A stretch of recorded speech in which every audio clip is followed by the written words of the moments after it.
This is the start of a series on spirituality and how to experience deep personal spiritual growth and the deep personal freedom and joy that we all want to feel.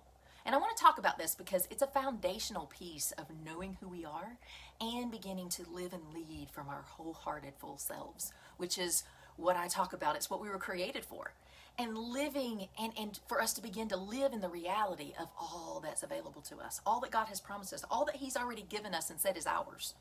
But more so than that, it is the key to that internal peace and that freedom and joy that we're all seeking. That's the deepest desire of all of our hearts, if we're really honest with ourselves, is to feel that true internal peace and that sense of joy and freedom inside, no matter what's going on outside of us. Because we're spiritual beings when we're living in a physical world, yet we don't know how to access the freedom and the peace and the joy and the power of the Spirit in us.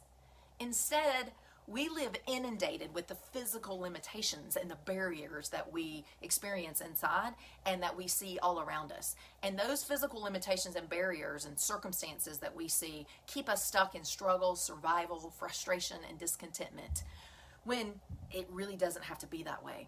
So let's start today with talking about what really is spirituality and how do we begin to experience it like we really want to, like we were made to. Well, we're conditioned to believe that real spiritual growth is actually hard and that it takes a lot of time and a lot of energy. So many of us just give up on it. And that's actually true, and it's not true. The main problem that I see is that people have very few breakthroughs to experience the freedom and the fullness of spirituality, of union and connection with God. They don't really feel the joy of that. And as they do spiritual techniques and self-help techniques and prayer and Bible reading and all the things, they believe that that it's about getting something. They're trying to achieve something. They're trying to get something for themselves, whether it be enlightenment or happiness or well-being or respect or power. It's a feeling of being loved that they want. When the truth of the matter is that all spiritual techniques, the real ones, are about losing something, not getting something. And that's foreign to us because we're so loss aversive. We're afraid of losing what we have, so we cling tightly to it. But that's the part that very few ever realize, and those few are the ones that reach very, very deep. They realize that there's nothing to get, but there's everything to gain. It's sort of like eating food that makes you sick, and you're trying to figure out, how do I eat this? How do I continue eating this and be well at the same time? Well, when we do that, we're going in the wrong direction. The only thing we can really do to be well is to stop eating what's making us sick. And if we stop eating what's making us sick, then miraculously, we're not sick anymore. And the wellness in our body that is the natural state begins to take over. So the question is, if you're eating something that's making you sick or doing something that's making you ill, and you're trying to find something that will make you well while you're doing that, then what's going to happen? You're not going to feel the wellness that you want, because that's very hard, and that's going to take a really, really, really long time, if ever you get back to that state of wellness. If, however, you wake up and you realize, I need to stop doing what made me sick, I need to stop participating in that, then it doesn't take long at all, because your natural state is wellness. Then you can experience the wellness that wants to come forth. But very few are willing to do that, again, because we're loss aversive. We're holding on. We're trying to get something. We're trying to feel better right now. We're always looking for something. We always think that there's something to get, that we're missing something. And what you realize when you go deep is that everything you're looking for is actually inside of yourself, because that's where God is. And that's not just some platitude that I'm saying. It's literally, if you're looking for joy, it is inside of you. You're the source of it, because God's the source of it in you. You're looking for love, it's inside, because He's the source of it inside of you. If you're looking for meaning to your life, it's all inside of you. He did not create us with lack, with something that we're missing. If you're looking for inspiration, that's inside too. But we have to be able to access it, and we're going to talk about why we're not able to access it in just a second. If we're looking for belonging, that's inside too. They're all inner qualities that we already have, and we have full access to them. We don't feel them not because we don't have them, but because we have blocked them. And I'm going to explain more about that in just a few minutes. But it's equivalent to eating food that makes us sick. So I want you to think about this for a second. Your natural state, like I said, is health. And you're healthy, you're manifesting as health in your body because you're not eating or ingesting something or participating in something that's making you sick, right? But if you have blockages inside of yourself, they block your love, they block your inspiration, they block your happiness, they block creativity, they block feeling deeply connected, they block joy and pleasure, they block feeling meaning in life. We lose all of that. That's why we feel like we are going without, because we're blocked. We're blocked by these energy blockages that come from wounds and emotional experiences and beliefs that cause us to feel disconnected from our true selves and from God, and they keep us blocked. And because we block the part of us that makes us feel well, just the same as when we eat food that makes us sick, we're going to feel blocked. We're going to feel that our healthiness is pushed to the background. Our sickness is brought to the foreground when we eat food that makes us sick. Same with our happiness and our joy. It's the exact same thing with these blockages. What we don't want is going to come to the foreground, the blockages, and what we do want is going to be pushed to the background, and then we're going to try to find it outside of ourselves. Because here's the thing, if we didn't have blockages, I couldn't even be talking to you right now, and you couldn't be talking to me because we'd both be too blissed out. We'd be too free. We'd be too ecstatic. And that's what Christ meant when he said you have to first die to yourself to be reborn.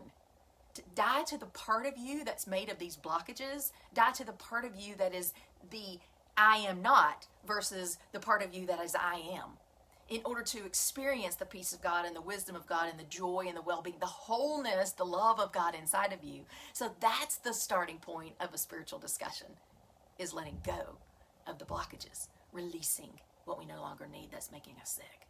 Not attracting to ourselves what we want. It's not about getting something outside of ourselves. It's about understanding that there's a state within our being, which is our natural state, which is so high that we have to learn how to handle it because it's too unfamiliar to us. Because we're so used to struggling and striving and surviving and suffering that it's so unfamiliar to be tuned in to our to that union and to the freedom, to the joy. We're so tuned into those blockages every day. And it really is that simple, just turning that around.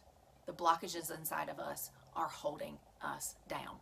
So, don't spend the rest of your life as you've spent it thus far. Don't spend the rest of your life trying to find things from outside of you that you can bring in that compensate for your blockages, because you're just putting unhealthiness on top of unhealthiness. And if you don't feel love, it's not because you haven't found someone to love. It's not because you're not worthy of love. It's not because you're not capable of love. It's because you've blocked the love that's already there inside of you, so you can't experience it the way that you were created to. It's just like if we block a dam, or we dam up a river. It doesn't flow downstream anymore, right? Doesn't mean the water's not there. It's because it's just blocked. We've dammed the water up. And how ridiculous would it be if we tried to go around the block, or go around the dam, the block of the flow, and we would try to get buckets of water and get the little bit that we can and ignore the block, ignore the dam.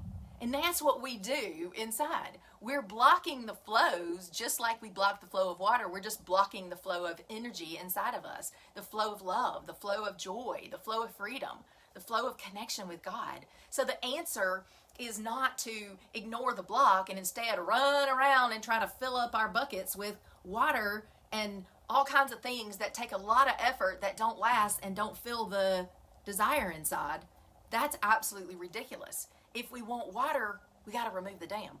If we want love and joy and peace and freedom, we got to remove our blockages. So basically, this foundation of understanding that we miss about spirituality is, again, that there is nothing to get, there's nothing to do. It's all about undoing, and it's all about losing the blockages.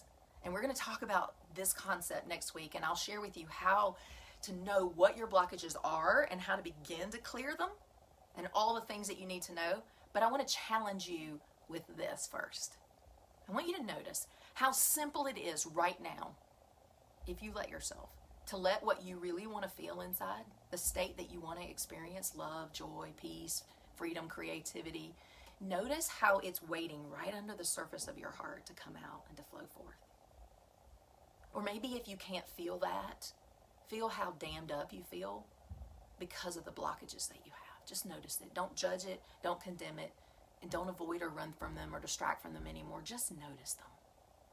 Because the good news is that's the first step to being able to do something about it.